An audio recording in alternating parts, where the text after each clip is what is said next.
Découvrez les secrets de l'abondance quantique avec le docteur Olivier Madelrieux, coach mental et expert international reconnu pour avoir accompagné plus de 6000 personnes, dont de nombreux champions sportifs, coachs et chefs d'entreprise. Dans cette masterclass gratuite, vous découvrirez comment activer votre pouvoir d'attraction, vous apprendrez des techniques simples et concrètes pour transformer votre vie, la méthode des 3 questions pour reprendre le contrôle de vos pensées, mais aussi les clés pour manifester l'abondance dans votre réalité.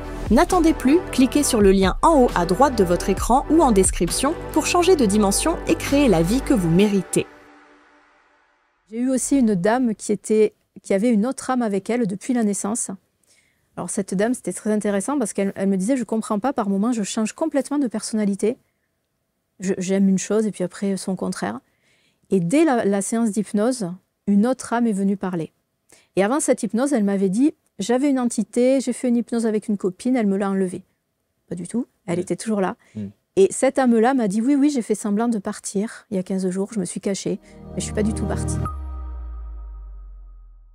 Bonjour, merci d'être avec nous et bienvenue. Nouvelle rencontre avec mon invité d'aujourd'hui. Et si vous nous suivez régulièrement, vous n'êtes pas sans savoir qu'on parle très souvent de cet ancrage, cet équilibre que l'on cherche en tout cas entre un ancrage terrestre, garder les pieds sur terre, et puis peut-être la tête dans les étoiles avec cette dimension, cette connexion céleste. En tout cas, visiblement, elle l'a trouvée. Elle s'appelle Audrey Reynes. Elle est sur les canapés d'ABC. Bonjour Audrey. Bonjour Marc. Vous allez bien? Oui, très bien. Eh ben, je suis content Ravi que vous soyez d'être là. Ravi de partager. Plaisir partagé. J'ai dit que vous aviez les pieds sur terre et la tête dans les nuages. Parce qu'il y a cette dimension, évidemment, cette connexion céleste que vous allez nous décrire dans quelques instants. Mais c'est essentiel d'avoir les deux? Oui, essentiel d'avoir les deux. Et c'est souvent quelque chose que les personnes me disent à propos de moi, me disent « vous avez l'air normal », ça les rassure. Ils me voient, alors voilà, je fais des choses qui sont perchées. Ouais. Et quand ils me voient, ils me disent « oh, mais vous avez l'air normal ». Et du coup, ça les rassure. Donc oui, j'ai les pieds sur terre. Il faut avoir cet équilibre, comme vous dites. Et le fait d'avoir cet ancrage permet justement d'avoir une meilleure connexion. D'où vient cet ancrage? Comment est-ce que vous mettez en place cet ancrage? Déjà être présent dans sa vie, profiter de la vie et avoir aussi des activités terrestres, des activités non spirituelles, on va dire. Moi, je fais pas mal de musique, donc c'est quelque chose qui manque, tout simplement. Qu'est-ce que vous faites comme instrument? Du chant. Je chante. Vous chantez? Ouais. C'est bien ça. Voilà. Quel répertoire? Plutôt rock, pop. Ouais. C'est bien. C'est un bon répertoire. Alors, vous disiez, juste, je pense que les gens l'ont entendu, moi je fais régulièrement des choses, c'est vous qui le dites, des choses perchées. Vous pensez que vos pratiques, votre approche et ce dont on va parler, l'hypnose multidimensionnelle, c'est perché? Perché, moi je prends ce mot avec beaucoup de sympathie, c'est vraiment pour rigoler, perché, parce que beaucoup de personnes vont me dire oui, c'est particulier, c'est pas un métier courant. Donc perché dans le sens où c'est pas habituel et on touche à des choses spirituelles, tout simplement. Vous n'êtes pas hypnothérapeute? Non, hypnothérapeute, en fait, ce sont les médecins qui sont hypnothérapeutes et je ne suis pas médecin. Donc, on va dire praticien en hypnose. Les médecins, enfin, je veux dire, les hypnothérapeutes ne sont pas tous des médecins? Le mot hypnothérapeute, normalement, est réservé aux médecins. Ouais. Bon, très bien. Alors, attention. Amis hypnothérapeutes, attention, faites vraiment... Je me suis déjà fait avoir? Ouais, fait avoir. Okay. Donc, ouais.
Praticienne, donc, formatrice holistique, créatrice de cette fameuse hypnose multidimensionnelle. En fait, vous êtes allé chercher différentes approches que vous avez pu étudier au travers de l'hypnose et vous en avez fait votre hypnose multidimensionnelle? Oui, c'est ça. Au départ, j'ai travaillé avec la méthode de Dolores Cannon. Donc c'est vraiment la méthode à laquelle je me suis initiée. Et très vite, je me suis rendu compte qu'il y avait des lacunes par rapport à ma pratique, puisque cette méthode, elle n'a pas évolué depuis le décès de Dolores Cannon. Et je me suis formée à d'autres méthodes d'hypnose toujours régressives, toujours spirituelles, et notamment au Theta Healing qui permet de reprogrammer le subconscient, d'aller nettoyer les croyances. Et finalement, au fil de mes séances, aujourd'hui, j'ai fait quasiment 1000 séances individuelles, donc ça a évolué au fil de mes séances et je me suis dit, mais je ne peux plus coller à cette méthode-là, ça devient une autre méthode. Ma médiumnité aussi s'est développée, donc c'est devenu vraiment quelque chose de fait maison. Et le mot régressif ne me convenait plus, puisque régressif, il y a un côté péjoratif déjà pour certaines personnes, ce mot régressif. Et quand on parle d'hypnose régressive, beaucoup ne voient que les vies antérieures. Et justement, l'hypnose multidimensionnelle, on va voir beaucoup d'autres choses. Des vies qui peuvent être ailleurs, sur d'autres plans, d'autres planètes. Ça peut être rencontrer des guides, ça peut être recevoir des soins. Donc, c'est très large. Donc, les vies intérieures, c'est une partie, mais c'est pas uniquement ça. Ça veut dire que l'hypnose telle que vous la concevez, en fait, c'est le moyen de transport. C'est ça. L'hypnose. C'est ça. Et ensuite, la destination est multidimensionnelle parce que vous pouvez évidemment avoir des destinations très diverses et variées. Complètement. Chaque séance est différente. Et moi-même, je ne sais pas où on va lorsqu'on commence la séance avec la personne, puisque c'est l'âme de la personne qui va diriger. L'âme de la personne sait où elle doit aller, qu'est-ce qu'on doit lui montrer pour justement lui apporter des clés, des messages pour sa vie actuelle.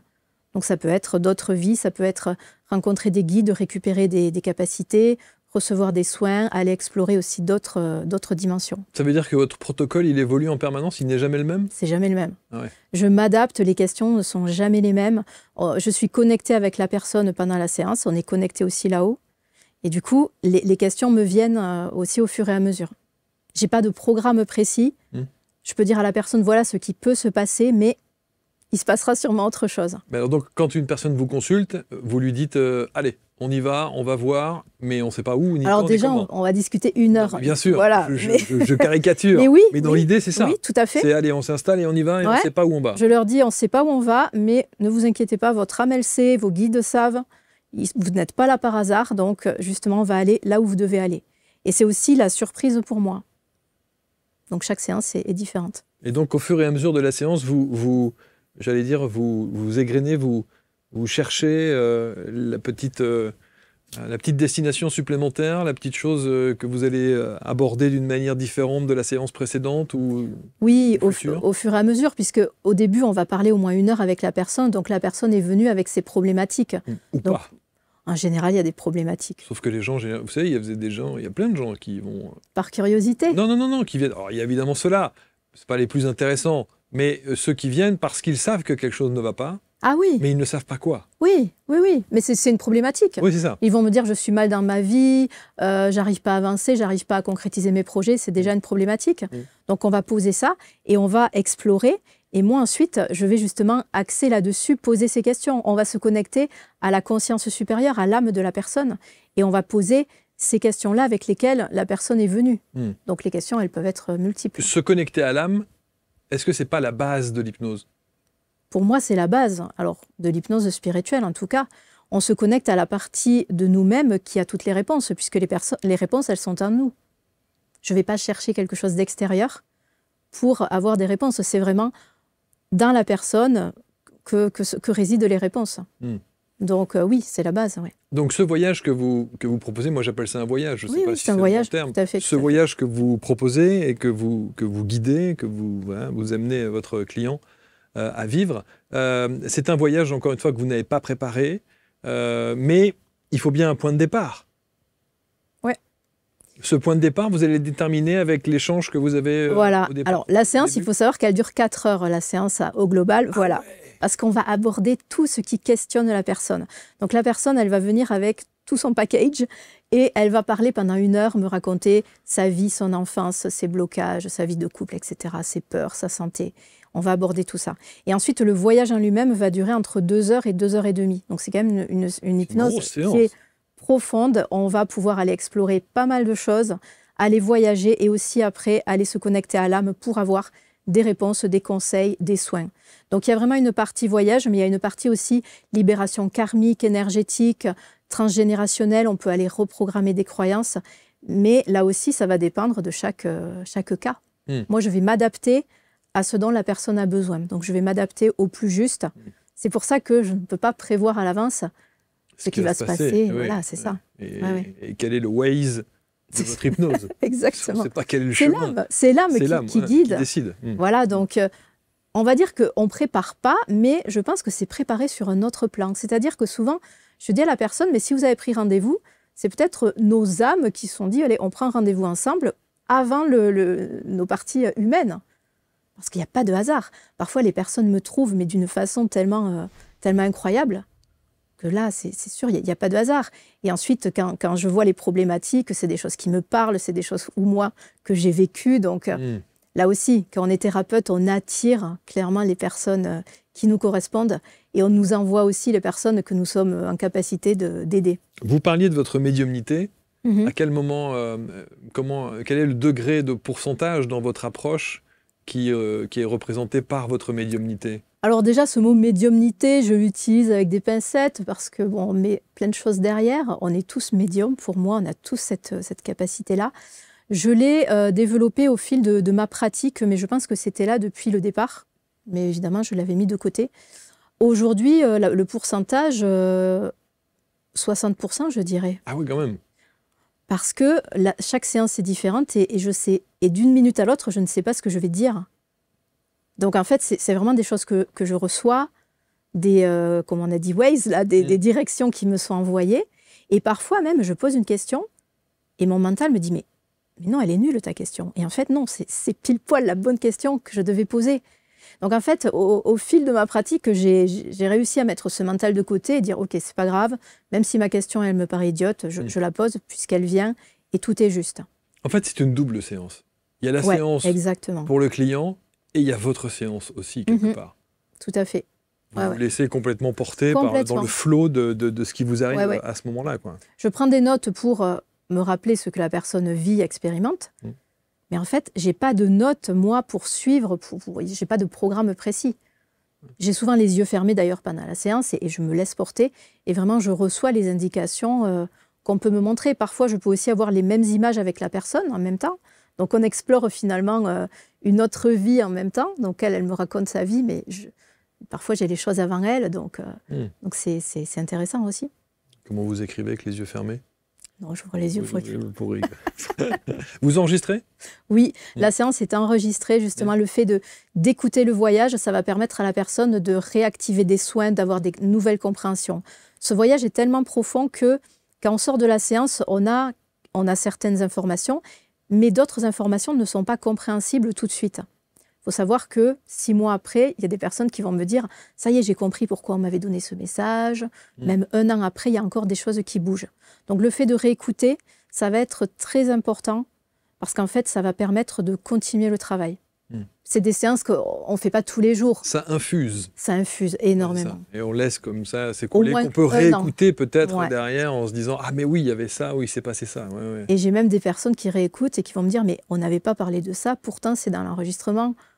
Bah non, j'ai pas modifié l'enregistrement. Donc, pour dire, on a tellement une écoute, une mémoire sélective, que si on réécoute 3 mois après, on va avoir de nouvelles choses qui vont sortir. Quand on parlait tout à l'heure, évidemment, j'ai mis le mot Waze parce que c'est le côté dirigé. Le côté GPS. Voilà, le côté GPS de la destination. Ça veut dire que quand vous commencez la séance et que vous ne savez pas par définition où vous allez aller, le Waze spirituel fait que vous vous dites « ah, tiens, non, là, on ne va pas dans une hypnose régressive, on va plutôt sur une hypnose d'un autre plan ?» Alors, je n'oriente pas, c'est vraiment l'âme de la personne. Moi, je vais relaxer la personne, la mettre en hypnose.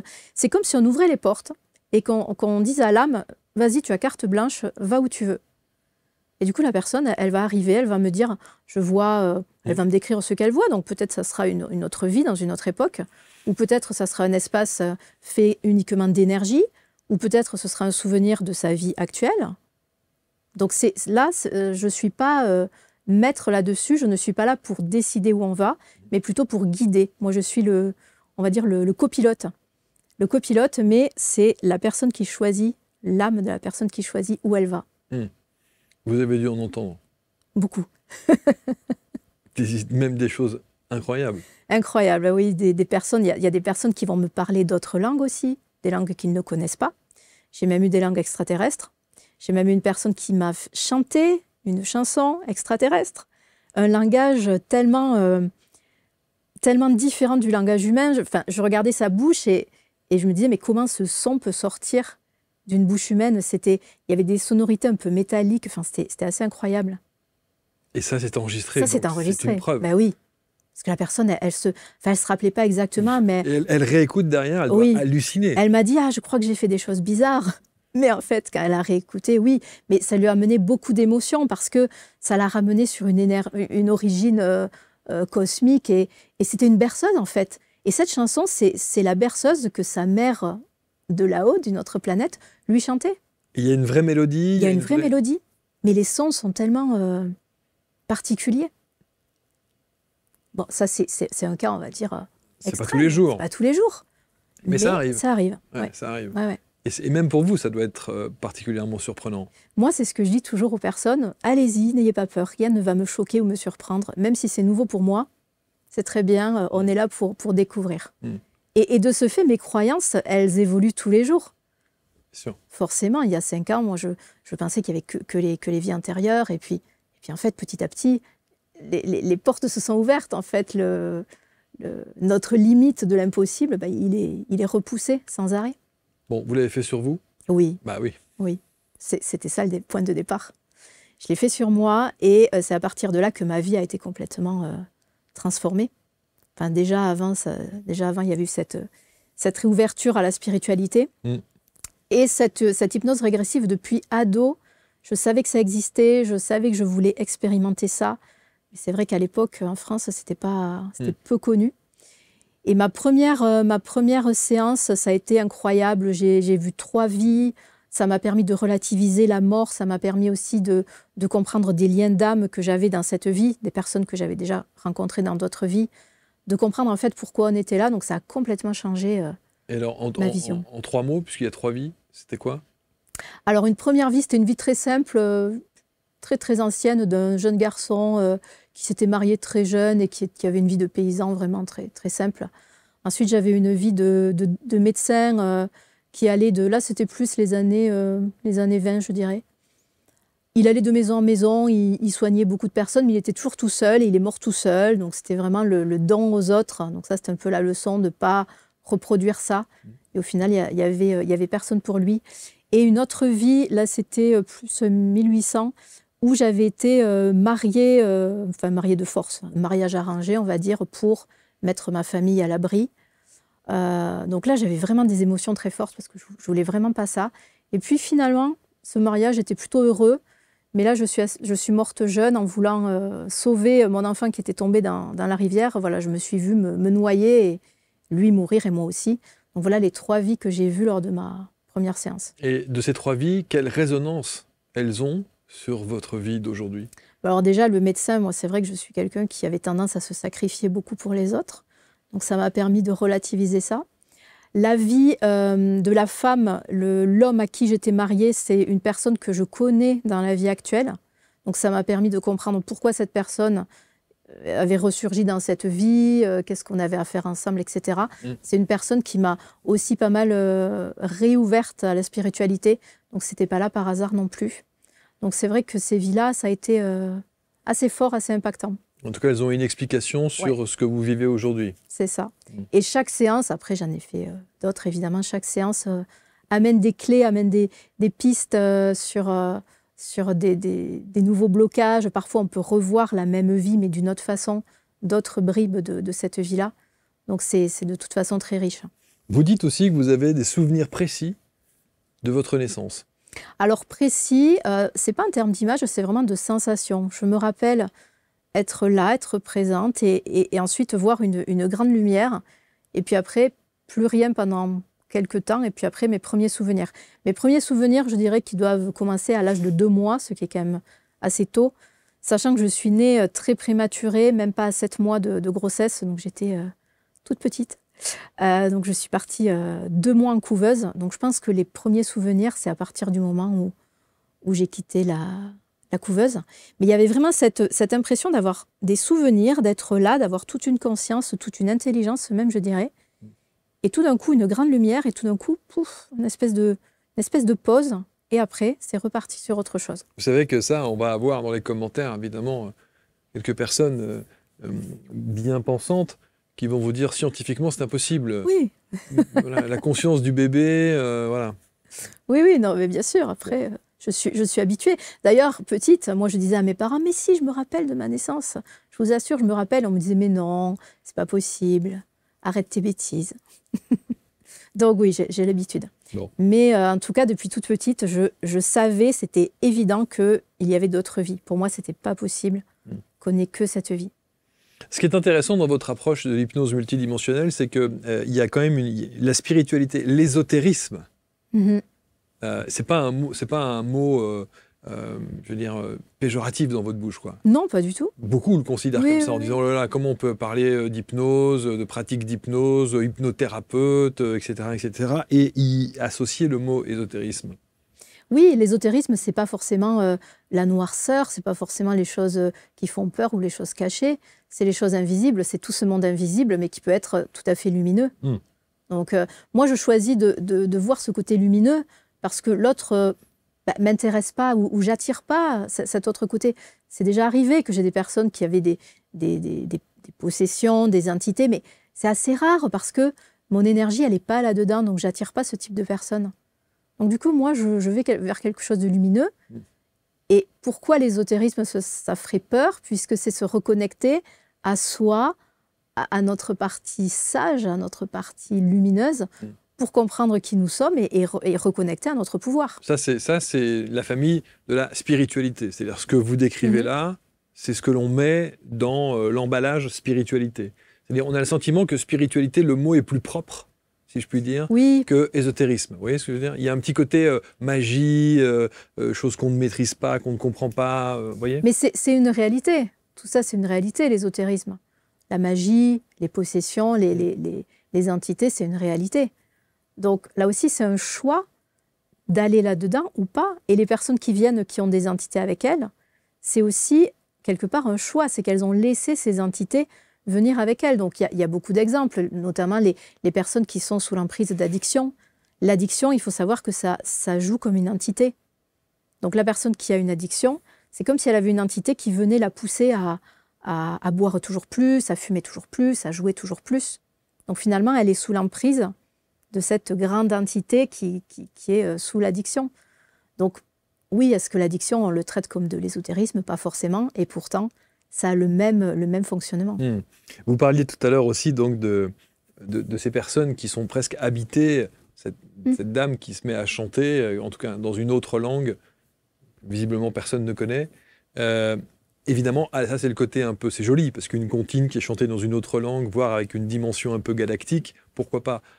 L'inverse, quand vous avez des cas de possession, vous maîtrisez ça? Oui, alors là, la personne qui chantait, elle n'est pas vraiment habitée puisqu'elle retrouve un souvenir qu'elle avait. Le cas de possession, c'est autre chose. Alors, possession, parfois, certaines personnes viennent avec des entités, par exemple, le grand-père qui est resté attaché à la personne pour veiller sur elle. Donc, dans ce cas-là, oui, dans ce cas-là, je gère, on va discuter avec le défunt, on va lui demander de partir. Donc là, il n'y a pas de souci. En général, c'est bienveillant. Après, quand c'est des choses beaucoup plus démoniaques, je ne suis pas exorciste. Donc, j'ai géré des choses comme ça. Vous l'avez fait, oui. J'ai géré des choses comme ça, mais souvent, mes guides sont là aussi, ils ne veulent pas me mettre en danger. Donc, quand il y a des cas comme ça, déjà, à la prise de rendez-vous, il y a quelque chose qui n'est pas fluide. Le rendez-vous ne va pas tenir. La personne, elle va me poser un lapin, elle ne va pas venir, elle va recaler, parce qu'il y a quelque chose de bizarre. Ou alors au téléphone, si la personne m'appelle, je vais sentir déjà au téléphone que ce n'est pas pour moi. Donc après, moi, je travaille avec des vrais exorcistes qui, eux, ne font que ça. Donc je renvoie sur ces personnes-là. Parce qu'après, chacun sa partie. Quand c'est vraiment du lourd, je dirais. Et vous avez eu ça? Ouais, j'ai eu ça. J'ai eu des choses assez lourdes, vraiment des personnes qui criaient, même qui vomissaient. Même, ouais. Donc ça peut arriver. Même si ce n'est pas... notre spécialité, ça peut arriver. J'ai eu aussi une dame qui avait une autre âme avec elle depuis la naissance. Alors cette dame, c'était très intéressant parce qu'elle me disait, je ne comprends pas, par moments, je change complètement de personnalité. J'aime une chose et puis après son contraire. Et dès la séance d'hypnose, une autre âme est venue parler. Et avant cette hypnose, elle m'avait dit, j'avais une entité, j'ai fait une hypnose avec une copine, elle me l'a enlevée. Pas du tout, elle était toujours là. Et cette âme-là m'a dit, oui, j'ai fait semblant de partir il y a 15 jours, je me suis cachée, mais je ne suis pas du tout partie. Et en fait, c'était à l'incarnation, ça c'était vraiment la première fois que je voyais ça. À l'incarnation, 2 âmes sont venues au même moment dans le même corps. Et elle avait cette autre âme avec elle depuis. Donc une sorte de bipolarité ou un dédoublement de la personnalité parfois. 2 personnalités. Et là, on l'a libérée et ça lui a changé la vie. Mais elle m'a dit, je renais à 50 ans, elle est une nouvelle naissance, forcément. Donc des cas comme ça, voilà, forcément, ça change la vie. Après, quand c'est un défunt, un parent, un grand-parent qui est avec soi, aussi, parce que avoir un défunt avec soi, ça nous prend de l'énergie, ça peut aussi développer des maladies, des blocages. Donc c'est bien de nettoyer. Alors on va voir, Audrey, évidemment aussi votre parcours, parce qu'au-delà de votre expertise, vous ne vous êtes pas, même si depuis toute petite vous avez ces perceptions, vous n'êtes pas orientée du tout là-dedans, vous êtes dans le marketing. Tout à fait. Qui n'a absolument rien à voir. 10 ans d'expérience dans le marketing et dans le commerce, et puis il y a des dates évidemment charnières dans ce qu'on appelle, quand on prépare l'émission, les déclencheurs, 2017. Ouais. 2017, la perte d'un ami proche est très soudaine, puisqu'il a eu un accident de la route. 42 ans, donc là c'est vrai que c'est un peu la stupeur, on ne comprend pas ce qui se passe. Et à partir de là, beaucoup de questionnements sur le sens de la vie, parce qu'on est là, puis l'instant d'après on n'est plus là. Cet ami, alors qu'on ne parlait pas tellement de spiritualité avec lui, mais cet ami est venu me visiter dans mes rêves, après son décès, beaucoup, me donner des messages. Il est venu donner ces mêmes messages à ma meilleure amie, on était très amis tous les 3. Donc on a commencé à se poser des questions, à se dire mais c'est fou, on a fait le même rêve, il est venu. Le même message. Voilà, les mêmes messages. Donc là, j'ai commencé à cheminer, à me dire mais tu as laissé cette spiritualité de côté, mais tu sais que c'est là. Donc ça a commencé à creuser là-dessus. J'ai fait des rencontres d'âmes aussi qui m'ont amené sur ce chemin. Il n'y a pas de hasard, évidemment. Et c'est suite à ça que j'ai fait ma première hypnose régressive, donc, comme je disais tout à l'heure, qui a vraiment changé les choses. Et suite à ça, j'ai complètement bousculé ma vie à tous les niveaux. Niveau personnel, professionnel. C'est souvent ça, hein. Il y a toujours le tsunami. Ouais, il y a un tsunami dans une vie d'un seul coup, là. Wow, tout part, tout vole en éclats. Hein. Et finalement, ce départ, il a été très dur, mais quelle gratitude pour ce qui m'a montré. Même si on ne parlait pas de spiritualité, mais au final, avant de partir, il a pu m'ouvrir les yeux et me remettre sur ce chemin où je devais aller. Aujourd'hui encore ? Oui, aujourd'hui encore, ouais. Aujourd'hui encore, alors c'est beaucoup plus apaisé. Je sens que vraiment, il a trouvé sa place ailleurs, il est apaisé, donc il y a beaucoup moins de messages. Mais je peux sentir, je peux sentir parfois sa présence. Il avait, lui, cette ouverture ? Pas tellement, en plus. On ne parlait pas... il était curieux, mais on ne parlait pas du tout de spiritualité. Mais bon, quand on est de l'autre côté, forcément, on a accès à tout ça. Donc voilà, 2017 tournant. Et tout s'est enchaîné assez vite pour moi. 2018, j'avais tout envoyé valser. Et voilà, j'ai démissionné de mon emploi de salarié pour me lancer dans l'hypnose. Ouais. Ce qui, à l'époque, on a dû vous prendre pour... Mais pas tant que ça. Ah non ? Moi, je croyais, et c'est vrai que quand j'en ai... Alors un petit peu, les collègues, vous imaginez, « Ah, mais pourquoi tu pars? Tu as trouvé un autre travail ?» Non. je me mets à mon compte, je fais alors au début, je disais de l'hypnose, ok. Puis après, de l'hypnose pour aller voir les vies intérieures. Donc là, ça commence déjà à grincer. Bon, déjà, je pense que j'avais un peu l'image d'une personne un peu atypique. Mais voilà, ça s'est très bien enchaîné. Là aussi, je sais que je suis sur ma route. Les choses, elles ont été fluides. Et merci à mes guides ou à qui qu'ils soient, peu importe. Mais voilà, les choses se sont quand même super bien déroulées. Vous savez qui ils sont? Non. En fait, ça... Vous les nommez pas? Je les nomme pas parce que quand j'ai posé ces questions, souvent on me répond que c'est tellement humain de vouloir savoir qui sont nos guides ou les noms qu'ils ont. Et parfois, même quand les personnes me posent cette question, les guides me disent « Ok, on va te donner un nom pour lui faire plaisir, mais ça n'a pas trop de sens pour eux. Donc souvent, moi, je dis mon équipe lumineuse, ça peut être des défunts, ça peut être des âmes sœurs, ça peut être aussi une famille cosmique, des anges. Mais en tout cas, ça, c'est mon opinion, mais je pense que voilà, le nom des anges, des archanges, c'est quelque chose de très humain qui est là pour nous rassurer. Et je sais qu'ils sont là après. Voilà, j'ai pas besoin de les. Tout le monde est différent dans cette approche. Hein. Ouais. Et il y en a plein qui connaissent le nom ou le prénom de leur guide, de leurs anges gardiens, etc. Enfin, chacun y va de sa petite. Oui, c'est ça. Mais alors, je sais que quand il y a des choses un peu lourdes à nettoyer, j'aime bien appeler l'archange Michael, mais voilà, ça va rester ponctuel. Il vient m'aider, mais après, est-ce qu'il est toujours là? Je sais pas. Est-ce qu'il y a d'autres êtres? Et puis, je pense que notre cerveau humain n'est peut-être pas capable de comprendre qui ils sont exactement. Si ce sont des êtres d'autres dimensions, ou parfois c'est incompréhensible pour nous. Donc, accepter qu'on ne peut pas tout savoir et avoir réponse à tout. Oui, un peu d'humilité. Ouais. Une grande humilité. Il y a une question qui revient souvent quand on aborde la thématique de l'hypnose. Vous avez, soi-disant, ce serait scientifiquement prouvé, un pourcentage de personnes qui seraient non hypnotisables. Et vous avez aussi des gens qui vous disent « Ah non, mais moi, ça ne fonctionnera pas sur moi, je ne suis pas hypnotisable ». Alors ça, c'est le grand mythe, c'est la question que beaucoup me posent. Tout le monde est hypnotisable. C'est un état naturel que nous avons tous les jours, naturellement. Quand on s'endort, quand on se réveille, quand on est absorbé dans un livre ou dans un film, ou si on conduit sur une ligne droite, on est déjà dans les ondes θ du cerveau. C'est l'état d'hypnose. Après, il y a des personnes qui vont me dire « Moi, je n'ai pas envie de me laisser faire. » Ça, ok. Si on n'a pas envie, ça ne fonctionnera pas. Mais si on a envie et si on joue le jeu, tout le monde est hypnotisable. Donc moi, je n'ai jamais d'échec à ce niveau-là. Parce que les personnes, quand elles viennent me voir, c'est qu'elles ont envie de vivre le voyage. Et puis quand elles viennent me voir, on va déjà passer au moins 1 heure à discuter. Donc elles sont en condition, elles sont en confiance. Et déjà, là-haut, ça commence à travailler. Souvent, elles bâillent, souvent, elles me disent « Ah, j'ai la tête qui fourmille, c'est bizarre, je sens mon corps est bizarre. » Et ensuite, quand elles commencent à s'allonger, elles sont déjà parties pour certaines. Donc, tout est juste. Bien sûr, je fais ce travail-là, mais je suis aidée, je ne suis pas toute seule. Donc, si quelqu'un qui ne veut pas être hypnotisé, oui, je n'y arriverai pas. Bon, ça n'aurait pas trop d'intérêt. Mais si la personne, elle veut vivre l'expérience, il n'y a aucun problème. Donc, c'est une question de choix. C'est une question de choix. Complètement. Et ce n'est pas les spectacles, bien sûr, qu'on peut voir. Ça c'est autre chose. Oui, c'est différent. Oui. Le spectacle ne va pas marcher sur tout le monde. Ça, c'est une réalité.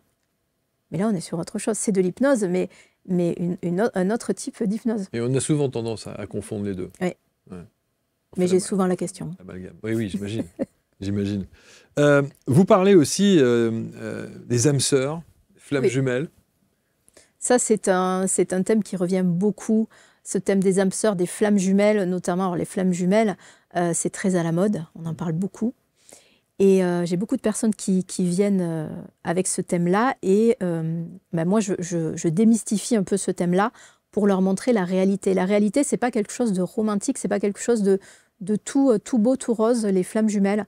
Au contraire, les flammes jumelles, c'est une rencontre qui va être tumultueuse, qui va chambouler la vie de la personne.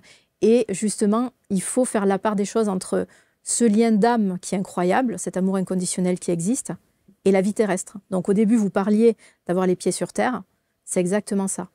Vous pouvez avoir une flamme jumelle, l'aimer de façon inconditionnelle, la connaître, mais ne pas être en couple avec. D'ailleurs, on est très rarement, voire jamais en couple avec la flamme jumelle. C'est vrai. Et être en couple avec une âme sœur. Les âmes sœurs, par contre, c'est très bien pour être en couple. Vous voyez, faire la part des choses. Moi, je dis souvent, il y a une différence entre j'aime quelqu'un de façon inconditionnelle et je suis amoureux ou amoureuse de quelqu'un. Parce que là, ça va être quelque chose de plus terrestre, même s'il y a une dimension spirituelle. Et je dis ça parce que je vois tellement de personnes, alors c'est surtout des femmes qui sont dans ce thème-là, qui vont attendre leur flamme jumelle pendant 10 ans, 20 ans, 30 ans, et qui passent à côté de leur vie. Leur flamme jumelle, elle est mariée, et en fait, elles sont là dans un sas. Mais j'ai souvent remarqué, d'ailleurs, dans les témoignages de personnes ou de thérapeutes ou autres, qui parlent de cette thématique des flammes jumelles, il y a beaucoup de souffrance. Beaucoup. Beaucoup. Alors qu'on pourrait imaginer les flammes jumelles, on se dit, waouh, c'est comme ça, c'est fusionnel, c'est beau, c'est intense, c'est grandiose, et c'est pas toujours le cas. Là, jamais le cas. C'est jamais, oui, je crois aussi. J'ai pas voulu dire jamais parce que je me suis dit, bon, peut-être que je me trompe, mais visiblement, ouais. Et je connaissais des gens qui étaient en couple et depuis, c'est terminé. Donc en fait, je n'en connais aucun là de couple, de flamme jumelle. La flamme jumelle, c'est vraiment notre binôme. Moi, souvent, je dis ça, c'est un binôme. On a vraiment un cordon lumineux qui nous lie, donc c'est notre binôme. On est là pour travailler ensemble. Mais le fait de rencontrer la flamme jumelle, ça va nous pousser dans nos blessures, ça va nous obliger à aller travailler nos blessures et ça va aussi nous faire vivre la nuit noire de l'âme, cette fameuse nuit noire de l'âme. Donc en fait, si vous avez la blessure d'abandon, mais qu'est-ce qui va se passer à la rencontre à la flamme jumelle? Elle va vous abandonner pour vous mettre encore plus profondément dans la blessure d'abandon pour vous obliger à la transmuter. Mais c'est des beaux cadeaux aussi. La rencontre de la flamme jumelle, ça va aussi peut-être nous montrer nos capacités, nous ramener à notre âme et nous pousser à nous reconnecter à nous-mêmes. Cette rencontre-là nous pousse à nous aimer nous-mêmes, à vivre pour nous. C'est ça le cadeau. Oui, parce que c'était la question que j'allais vous poser, c'est comment est-ce qu'on reconnaît véritablement qu'on est face à une flamme jumelle, enfin, qu'on a une relation ou qu'on a un ressenti équivalent à une rencontre de flamme jumelle. Comment le savoir? Alors souvent, il y a une reconnaissance, alors c'est différent pour chacun, mais déjà une reconnaissance instantanée, c'est pas lié au physique. C'est-à-dire qu'on va pouvoir être attiré par quelqu'un qui ne nous attire pas physiquement, mais on est attiré par son énergie, on reconnaît son énergie. Il y a très souvent de la télépathie entre les deux âmes. Donc on va pouvoir se parler sans se parler, avec des mots. On peut aussi faire du voyage astral. Souvent, il y a vraiment des projections astrales vers l'autre personne. C'est-à-dire qu'on va pouvoir aller là où la personne est, voir ce qu'elle voit, etc. Donc, il y a vraiment ces connexions fortes. On va pouvoir aider l'autre personne à distance. Donc ça, ce n'est pas des choses qu'on peut faire avec tout le monde, avec toutes les âmes. Et puis, il y a cette espèce de connexion, d'amour inconditionnel. Ça nous ouvre le cœur, ça nous ramène à cet amour inconditionnel. Et on a l'impression que on n'a jamais connu d'amour aussi grand, aussi beau. Et là, c'est là que c'est déstabilisant, parce qu'en fait, la personne dit, oui, mais c'est forcément la personne de ma vie, l'homme ou la femme de ma vie, c'est tellement énorme. Même j'ai des femmes qui ont une flamme jumelle femme, et qui me disent, bah, je crois que je suis lesbienne, parce que du coup, c'est tellement énorme. C'est vraiment très fort. On a le sentiment que c'est une sorte de « je t'aime moi non plus », quoi. C'est-à-dire qu'on s'aime, mais c'est un amour impossible. Parce que ce n'est pas fait pour avoir un couple terrestre. C'est fait pour nous réveiller. Mais là, je suis assez persuadée que le couple, la réunion, parce qu'il y a ce mythe aussi de la réunion, ça sera dans une autre vie. C'est pas là sur Terre. Donc, il y a des personnes qui vont s'entêter à cette réunion et comme je dis, à se pourrir la vie et à passer à côté de leur vie. C'est pour ça qu'il y a beaucoup de souffrance. Ouais. Mais oui. Ouais, bien sûr. Alors, ça dépend. Au début, bien sûr, ça peut mettre 1 an, 2 ans, et puis après, on lâche prise. Mais les personnes qui sont là depuis 10 ans ou plus, là, c'est compliqué. Cette rencontre, elle nous oblige à venir accepter et lâcher prise. Ça aussi, c'est les grands challenges de l'incarnation. Et si on ne le fait pas, du coup, peut-être qu'on va revenir dans une autre vie pour expérimenter ça. Je rappelle que tous les couples qui se prennent le bec, qui ne sont pas d'accord, ne sont pas tous des flammes jumelles. On est bien d'accord? Non. Il y a très peu de couples qui vivent ensemble. Ouais. Souvent, c'est impossible dans le sens où les deux sont en couple, les deux sont mariés. Oui, c'est souvent ça. Voilà, souvent ça. Où il y a une grosse différence d'âge, où parfois c'est incompatible au niveau de la vie, quoi. C'est vraiment des êtres tellement différents de façon terrestre. Donc ça, vous l'avez vécu? Oui, j'ai vécu, ouais. Et j'en ai tous les jours, en fait. Mais je veux dire, à titre personnel? Oui, à titre personnel, Ah ouais, ouais. Okay. Donc, c'est un beau cadeau, parce que moi, ça m'a montré qui j'étais, ça m'a ramené des capacités, mais ça m'a aussi beaucoup déstabilisé, forcément. Quand vous ressentez ça, vous allez voir la personne en question pour lui dire? Dans l'occurrence, c'est la personne qui s'en est aperçue avant moi. Ah, qui est venue vous voir? Ouais. Okay. Mais voilà, c'était là. Et après, il n'y a pas besoin de le dire parce qu'il y a vraiment, comme je vous dis, de la télépathie, les rêves, du voyage astral.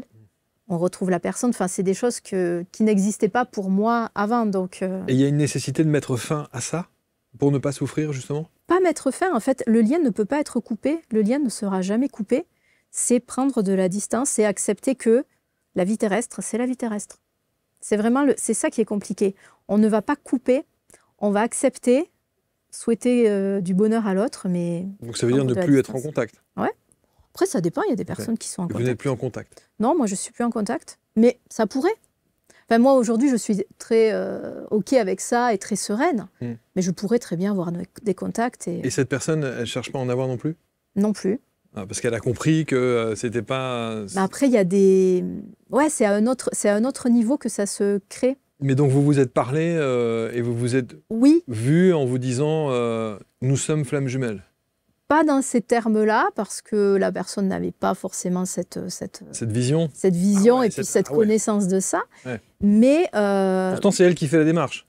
À me dire, je te connais déjà, je suis là pour te ramener quelque chose, je suis là pour... voilà, donc il y avait quand même cette démarche-là, même s'il n'y avait pas l'étiquette flamme jumelle, peu importe. Et donc ça, c'est une réalité, oui, qu'il y avait vraiment cette connexion qui était là. Ouais, ouais. Donc au bout d'un moment, c'est se dire... ma vie, c'est quoi ma vie? Qu'est-ce que je veux faire de ma vie? Je fais et je me détache. Et en fait, c'est le plus beau des cadeaux qu'on puisse se faire de se faire passer en priorité. Parce que forcément, c'est tumultueux. Forcément, la personne, elle est là pour nous faire travailler. Donc, elle va pas nous respecter. Elle va pas aller dans notre sens. Elle va nous mettre bien dans nos blessures. Donc, à un moment, c'est vraiment se respecter, s'aimer et se dire... OK, moi, mon bien-être, il est où? Mais quand vous dites la personne, elle est là pour exercer, on a le sentiment qu'elle doit exercer quelque chose sur vous. Et vice-versa. Et c'est ce que j'allais dire. Bien et par sûr. définition, si vous êtes flamme jumelle, vous avez une action également à mener par rapport à cette personne. C'est sûr. Après, de vous dire exactement de quoi il s'agit, je ne sais pas. Et vous l'avez fait? Non. Ça se joue. De savoir... Enfin, vous avez œuvré vers cette personne? Pas vraiment œuvré. Non. Mais quand je dis œuvrer, c'est pas conscient. Oui, bah oui, non, mais c'est pour ça. J'essaie de mettre des mots sur un ressenti, et c'est là où évidemment. Mais rien que le fait de se rencontrer, forcément, ça œuvre. C'est comme une étincelle qui se fait et qui va créer quelque chose. Et vous avez pu mettre des mots sur vos ressentis respectifs? Oui, oui, oui. Ah ouais. Oui, oui. Mais voilà, c'est apaisé et c'est pas le cas chez tout le monde. Donc moi, je suis pas un exemple, hein, je dis pas que je suis un exemple, mais je conseille vraiment le plus possible de se recentrer sur soi et de s'apaiser, parce que sinon, on ne vit pas et on passe à côté de la vie. Ouais, on se dit, on a le sentiment, quand on parle de flammes jumelles, on a plutôt envie de conseiller à quelqu'un, lâche l'affaire, quoi. Oui, mais bon, la personne aura du mal à faire ça. Eh oui, bien sûr. Vu de l'extérieur, c'est la personne, elle a jamais vécu ça, connu ça. Donc forcément, elle ne va pas lâcher le morceau comme ça. C'est tout un cheminement, en fait. C'est aussi ce que nous sommes venus expérimenter dans l'incarnation.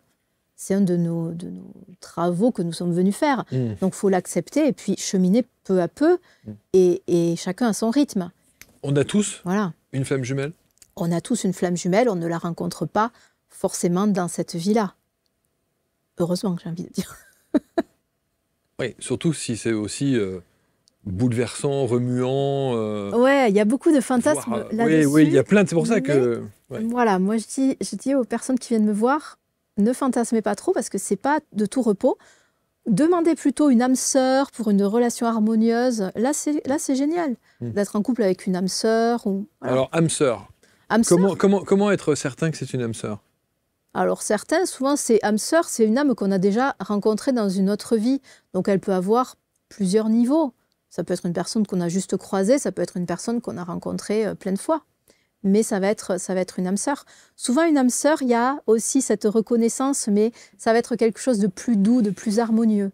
Ça ne veut pas dire que c'est tout rose. On est dans du terrestre, on est dans une vie de couple terrestre, c'est normal.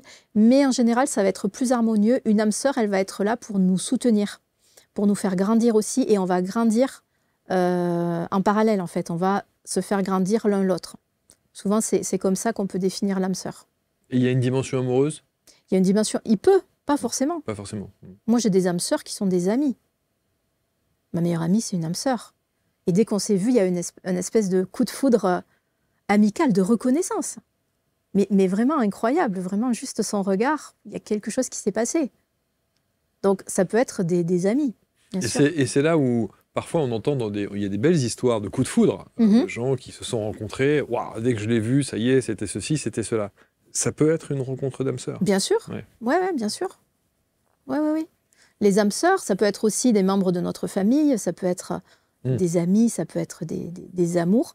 Les âmes sœurs ne restent pas forcément toute notre vie avec nous. Parfois, une âme sœur, elle est là pour être avec nous 3 ans, 5 ans. Ce n'est pas forcément toute la vie. Il faut accepter ça aussi. On a plusieurs âmes sœurs. Donc après, on peut avoir plusieurs relations avec plusieurs âmes sœurs dans notre vie. C'est intéressant ce que vous dites sur les âmes sœurs. C'est pas pour toute la vie. C'est pas nécessairement pour toute la vie. Quand elles ont fait ce qu'elles avaient à faire, peut-être une âme sœur, elle est venue, elle vous a rencontré, elle vous a fait un déclic, et elle est repartie. Oui, parce que c'était juste ça, sa mission avec vous. Est-ce qu'une âme sœur peut vous trahir? Bien sûr. Surtout les âmes sœurs. Les âmes sœurs, elles sont aussi là pour nous faire travailler. Donc si vous avez envie de travailler dans cette vie, je ne sais pas moi, le pardon, ben avant l'incarnation, vous allez passer un pacte avec cette âme sœur, vous allez dire, bon ben ok, on va revenir, on va être en couple, mais tu vas me trahir, comme ça, je serai obligée d'apprendre le pardon. Donc en fait, l'âme sœur, elle se sacrifie quelque part en vous trahissant pour vous faire expérimenter le pardon. Donc tout ça, c'est des dégâts. C'est des choses qui ont été prévues avant l'incarnation, en amont. Évidemment, on a oublié. Donc, nous, ce qu'on voit, c'est juste, cette personne, elle me trahit. Mais au final, c'est nous qui lui avons demandé. C'est comme un jeu. Avant la partie, on se dit, bon, ben, viens avec moi, tiens, on va expérimenter ça, qu'est-ce que tu en penses? Mais on a oublié tout ça. Donc les âmes sœurs, les personnes qui nous font le plus de mal, souvent, ce sont des âmes sœurs. Qui nous trahissent ou qui vont... Parce qu'elles viennent nous faire travailler. Toutes ces épreuves nous font avancer. Quand on sait ça, et quand on accepte ça, on comprend ça, on voit la vie différemment. Ouais. Complètement. On n'est plus dans cette position de victime. C'est vrai. De se dire, oh, je ne suis pas une victime. Ok, j'ai choisi ça parce que je voulais évoluer, parce que j'ai les épaules aussi pour vivre ça. Ok, cette personne, elle m'a fait du mal, mais qu'est-ce que j'en retire? Qu'est-ce que j'apprends de ça? Et au final, je grandis. Et là, on reprend notre pouvoir. On parlait de ça aussi, reprendre son pouvoir. C'est pas faire le Calimero et se dire, ah, la vie est trop dure. C'est, ok, pourquoi je vis ça? Qu'est-ce que ça m'apprend et qu'est-ce que je peux en tirer? C'est trop injuste. C'est trop injuste. Vous le voyez là, le petit... Il est par là? Non, il n'est pas là, il n'est pas là, Calimero, non, il n'est pas là, il n'est pas là. Il aurait pu. C'est beaucoup trop injuste. Voilà, c'est ça, ouais. Et de nombreuses personnes comme ça, pendant les séances, justement, reprennent leur pouvoir et me disent, j'ai une autre vision, tout ce qui m'est arrivé dans ma vie, je ne me vois plus comme une victime, mais maintenant, je sais que j'ai choisi ça parce que je devais le vivre, je pouvais le vivre et je suis toujours en vie, quoi, d'avoir vécu ces choses-là. Je pense surtout aux personnes qui ont eu des enfances très dures, de violences, d'abus, etc. Mais en fait, c'est des expériences qui renforcent. Alors évidemment, c'est terrible. Mais quand on le prend d'un niveau spirituel, la personne, elle reprend son pouvoir et elle n'est plus seulement une victime. Elle trouve des ressources dans tout ça, dans ces épreuves. Ou pas. Après, c'est son choix de ne pas trouver. Vous avez des gens bien sûr, qui ne s'en remettent jamais. En général, ils ne viennent pas me voir, ceux-là. Bien sûr. Mais bien sûr, il y a des gens qui n'arrivent pas à reprendre ce pouvoir. Et très certainement qu'ils vont revenir pour réussir une autre fois. Toutes ces épreuves, c'est souvent des choses que nous n'avons pas réussi à réaliser dans d'autres vies. Et on va revenir pour dire, ah, j'ai pas réussi, cette fois-ci, je reviens et je vais essayer de faire mieux. Et c'est pour ça qu'on demande aux âmes sœurs de nous aider, de nous mettre en situation. C'est comme des jeux de rôle, en fait, avec les âmes sœurs. Des fois, je me dis que ce serait pas mal qu'on arrive en une seule fois là, à régler tout. Hein, non, mais c'est vrai. Pourquoi on est obligé de faire 50 000 allers-retours? Essayons de régler les choses. C'est la richesse. Voilà. Après, savoir si on choisit de revenir, ou il y a beaucoup de concepts là-dessus. De ce que je vois en séance, on choisit de revenir, on choisit l'époque où on arrive, on choisit notre famille, on choisit en fait. Donc c'est pas, là aussi, c'est pas on m'a poussé et puis je ne sais pas où j'arrive. Il y a des choix. Donc là aussi, on reprend notre pouvoir. Reprenons notre pouvoir en allant faire ce voyage que vous propose évidemment Audrey Reynès. Alors, l'Inde. Oui. L'Inde a une dimension particulière pour vous. Oui, très, très spirituelle. Alors, j'ai toujours été attirée par l'Inde. Pourtant, je n'ai vu aucune autre vie en Inde, je pensais. Mais bon, peut-être qu'elles y sont et je ne les ai pas encore explorées. Mais j'ai toujours été attirée. C'est vrai que la première fois, ça a été une grande ouverture et beaucoup de... Tous nos sens sont sollicités en Inde, en fait. On a l'impression qu'on est dans une autre dimension. Les couleurs, les odeurs, les sons, enfin, c'est tout est omniprésent. Alors, l'Inde, on dit souvent, soit on adore, soit on déteste. C'est vraiment ça. C'est tellement extravagant que finalement, il n'y a pas de demi-mesure. Moi, j'ai vraiment adoré. J'ai vécu là-bas un peu. Je me suis formée à l'Ayurveda parce que j'aimais cette approche. Donc, aujourd'hui, je ne pratique pas l'Ayurveda, mais c'était vraiment pour moi. Et beaucoup de richesse au niveau rencontre, au niveau spiritualité. En Inde, vous pouvez parler des vies antérieures sans problème. Les personnes vont vous raconter quelles sont leurs vies antérieures. Il n'y a aucun problème. Ça fait partie de leur culture. Et là-bas, c'est vrai qu'on se dit, oui, il y a un côté, on a l'impression, nous, qu'ils sont moins avancés que nous, mais c'est l'inverse. Ils sont restés dans ces croyances ancestrales. Et ils ont cette spiritualité ancestrale que nous, on a mis de côté aussi dans nos cultures. Donc, ouais, très beau voyage. Je suis très attachée à l'Inde et dès que je peux, vous y retournez. J'y vais. Donc, vous l'aurez compris, hypnose multidimensionnelle. Il y a, et c'est très bien d'avoir intitulé de cette manière-là. D'ailleurs, c'est une marque déposée. Oui, c'est une marque déposée. Une marque déposée. Multidimensionnelle parce que c'est l'âme qui choisit. Exactement. Voilà. Vous n'êtes que la facilitatrice du voyage. Moi, je mets sur les rails et puis après, il y a, on va dire, comme s'il y avait plein de portes et l'âme, elle choisit où elle a envie d'aller aujourd'hui. Et évidemment, on peut faire plusieurs portes dans le voyage. En 2 heures, on a le temps d'explorer pas mal de choses. Voilà. Alors, la question qui va se poser, parce que je crois que vous êtes à Bordeaux, hein, c'est ça? Voilà. Bon. Alors, je suis à Bordeaux et dans l'Aveyron aussi. Je reçois sur 2 lieux. Toutes les séances que je propose, même les formations, se font à distance aussi, donc peuvent se faire en visio. Donc on peut faire une hypnose multidimensionnelle en visio sans problème? Sans problème. Est-ce que vous avez un support musical, quelque chose? Non, j'utilise pas de musique. Pas de musique, juste la voix? Juste ma voix, ouais. Juste ma voix, la personne me répond, donc c'est un échange tout au long de la séance pour justement qu'on ait cet enregistrement. Donc tout au long de la séance, la personne va me raconter son voyage et moi je pose des questions pour creuser. C'est un travail d'enquête en réalité. On ne sait pas où on arrive, donc moi je suis l'enquêteur et je vais demander. Et lorsque vous faites 1, 2, 3 séances, à la deuxième, vous reprenez les éléments de la première? Alors déjà, ces séances-là, il y a au moins 1 an de pause. Ah oui, entre. Oui, c'est vraiment des séances qui prennent beaucoup de... Voilà, qui vont en profondeur. La plupart des personnes vont en faire 1, peut-être 2 dans leur vie, mais ce n'est pas des séances où on va se voir régulièrement. Donc la personne, elle va faire sa première séance. Si elle ressent le besoin de travailler plus loin, je vais leur dire, mais réécoutez déjà l'enregistrement, ça va permettre d'aller plus en profondeur. Et souvent, les personnes, elles reviennent même au bout de 2 ans, 3 ans, faire une autre séance. Donc, on ne va pas forcément reprendre ce qui s'est passé il y a 2 ou 3 ans, puisque la personne, elle a évolué. On ose espérer qu'elle a évolué. Et justement, parfois, c'est complètement autre chose. Souvent, c'est complètement autre chose. Parce qu'on pourrait s'imaginer qu'il y a une continuité de l'histoire.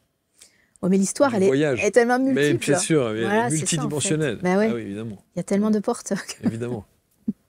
Donc, non, c'est vraiment, au départ, on repart de zéro. Comme les thèmes ou les questions que la personne souhaite aborder, je ne veux pas les connaître à l'avance. Je préfère qu'on ait tout dans l'énergie de la journée, que la personne, vraiment, elle commence par parler. Et au final, c'est très bien parce que le jour du rendez-vous, parfois, il y a des personnes, elles me disent « Ah ben tiens, je voulais te parler de ça, mais finalement, c'est plus important. » Ou je ne pensais pas parler de ça et puis ça vient sur le tapis. Donc, c'est vraiment voilà, l'énergie du moment qui va créer l'énergie de la séance. Est-ce que vous pourriez ne pas échanger avec la personne en amont de la séance? Compliqué. Compliqué parce qu'en fait, la personne, elle a besoin aussi de me transmettre les questions qu'elle veut poser à son âme. Moi, ces questions, je vais les noter pour après servir d'intermédiaire et puis les poser à l'âme. On pourrait. Moi, ça m'est déjà... Alors moi, quand je fais des séances avec une collègue, on fait des séances de recherche. Donc, évidemment, on ne parle pas au début, on y va direct. Mais en général, on reçoit des informations qui ne sont pas pour nous, qui sont plus pour la communauté, pour l'humanité. On peut très bien y aller direct. On pourrait, bien sûr. Mais c'est vrai que c'est mieux d'avoir l'historique de la personne, de savoir qui est qui dans sa vie, d'avoir les prénoms. Si jamais la personne, elle me parle de Robert ou Voilà, je sais de qui on parle. C'est vraiment, moi je trouve que ces voyages-là sont passionnants, hyper intéressants. Et quand on sait l'impact que ces voyages peuvent avoir ensuite sur la compréhension de ce que l'on vit aujourd'hui sur ce plan, ça donne envie. Ça permet de comprendre pourquoi on est là, qu'est-ce qu'on est venu faire. J'ai des personnes vraiment qui changent de vie après la séance. Il y a un avant et un après. J'ai des personnes qui se sont complètement reconnectées à des capacités, qui ont aussi reçu un tsunami là, dans leur vie, mais dans le bon sens. Et il y a vraiment un avant et un après. Il faut l'appréhender, ça. Hein. Ouais. Souvent, les personnes viennent quand elles sont prêtes. Il y a des personnes qui vont me rencontrer et ça va faire tilt tout de suite. Elles vont dire, je prends rendez-vous tout de suite. Et puis d'autres, elles vont me rappeler 1 an, 2 ans après. Parce qu'elles auront eu besoin de cheminer, de sentir que c'était le moment. La maturation, c'est maintenant. Complètement. Donc ça, après, ça dépend des caractères de chacun et puis du moment juste pour chacun. Bon, vous vous souvenez du dernier voyage? Alors, ma particularité, oui et non, parce qu'au début, ça m'a inquiétée. J'oublie tout de suite. En fait, déjà le soir même, je ne sais plus ce qui s'est passé. Ça me demande un effort de savoir ce qui s'est passé. Et c'est normal, en fait, parce que comme on est connecté et on est en canalisation, ça passe, mais après, ça demande un effort. Donc, je me souviens de certains, le dernier, pas forcément. Mais si je reprenais mes notes, oui, ça reviendrait. Mais c'est vrai qu'au début, j'avoue, j'étais un peu inquiète par rapport à ma mémoire. Donc ça aussi, c'est une information. Ne vous inquiétez pas. Je ne vais rien répéter parce que j'ai tout oublié. Audrey est une tombe. Une fois que la séance est terminée, c'est terminé. Mais de vos voyages à vous? Ah oui, mon voyage à moi, oui, je me rappelle. Vous vous souvenez du dernier? Oui, c'était... Oui, tout à fait. C'était un voyage qui me montrait une vie que j'avais encore jamais vue, où j'étais avec un homme qui faisait que ronchonner, que boire, enfin la vie idéale, vraiment. Et là aussi, il y avait cette notion de sacrifice, me sacrifier pour l'autre personne. Enfin, c'était assez... Mais ça venait justement clôturer cette histoire de flamme jumelle, clôturer de dire, mais détache-toi de ça, parce que regarde ce personnage, enfin voilà, regarde cette âme. Donc ça me montrait une vie avec cette flamme jumelle où c'était pas génial. Donc ouais, c'était mon dernier à moi. Mais sinon, les personnes qui viennent me voir, ne vous inquiétez pas, je ne répéterai rien. Faut écrire. Oui. Toutes les histoires. Oui, c'est vrai. Les situations improbables, les transformations, l'évolution de vie des gens. Ouais. C'est prévu. Il faut.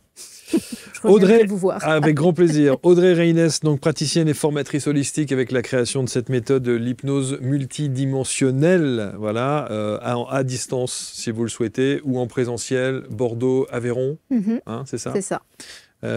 Puisque vous êtes installée à Bordeaux. Je suis installée à Bordeaux, mais je suis originaire de l'Aveyron, donc je retourne dans l'Aveyron de temps en temps pour me mettre au vert. Bon. Et ça, bien incarné.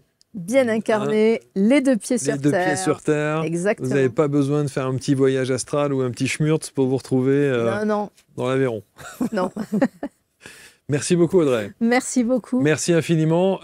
Évidemment, comme toujours, nous attendons de lire vos commentaires avec bienveillance, évidemment. Et nous, on va se retrouver très vite pour un prochain portrait et une prochaine rencontre. À très vite.